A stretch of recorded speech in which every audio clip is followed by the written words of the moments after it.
नमस्कार, मैं हूं आपका होस्ट और आप देख रहे हैं एम न्यूज, वो मंच जहां सवाल पूछना जुर्म नहीं है बल्कि जरूरी है। आज 17 मई 2025 है और देश की कुछ अहम मगर नजरअंदाज की गई खबरें आपके सामने लाने का प्रयास कर रहे हैं। आइए शुरू करते हैं। मणिपुर में जातीय हिंसा अब भी जारी है। कई घर जलाए गए, लोग विस्थापित हुए और सैकड़ों परिवार अभी भी डर के साए में जी रहे हैं। सेना की तैनाती के बावजूद हालात काबू में क्यों नहीं आ रहे? क्या यह सिर्फ प्रशासन की नाकामी है या फिर सरकार का अपने ही लोगों से दूरी का नतीजा? जब आपके अपने घर जलते हैं, क्या आपको चुप बैठना आता है? देश भर में सरकारी कर्मचारी पुरानी पेंशन बहाली और वेतन वृद्धि की मांग कर रहे हैं।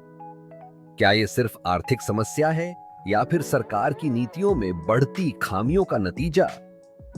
क्या हम ऐसे दौर में जी रहे हैं जहां कर्मचारी सड़कों पर उतरने को मजबूर हैं? सरकार की नीतियों में सुधार की जरूरत है ताकि कर्मचारियों की मांगों को सुना जा सके। आर्थिक स्थिरता और कर्मचारियों की संतुष्टि के लिए ये कदम जरूरी है। आइए इस मुद्दे पर गहराई से सोचें और समाधान की दिशा में कदम बढ़ाएं। क्या पेंशन मांगना अब गुनाह है? राहुल गांधी का बिहार में छात्रों से मिलने का कार्यक्रम फिर से रोका गया।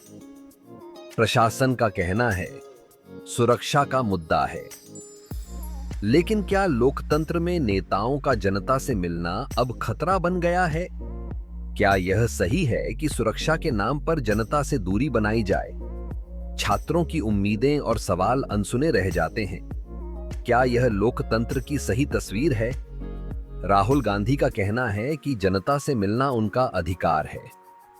क्या हम इस अधिकार को छीन सकते हैं? आपका क्या विचार है? क्या सुरक्षा के नाम पर लोकतंत्र को सीमित किया जा सकता है?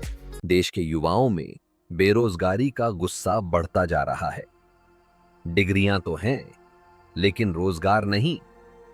सवाल यह है कि क्या सरकार युवाओं के भविष्य के साथ खिलवाड़ कर रही है? क्या हम सिर्फ पढ़ने के लिए पढ़ रहे हैं या जीने के लिए भी? यह एक गंभीर समस्या है जिसे नजरअंदाज नहीं किया जा सकता। युवाओं की आवाज को सुनना और समझना होगा। सरकार को ठोस कदम उठाने की जरूरत है ताकि हमारे सपने सिर्फ सपने न रह जाएं। हमारे पास क्षमता है, बस अवसर की कमी है। सरकार ने नए डिजिटल मीडिया नियम लागू किए हैं। क्या ये नियम इंटरनेट पर स्वतंत्रता को खतरे में डाल सकते हैं? क्या यह नागरिकों की आवाज को दबाने का प्रयास है? क्या हमारी उंगलियों से हमारी आवाज भी छीन ली जाएगी? सोचिए, क्या हम अपनी बात कहने की आजादी खो रहे हैं?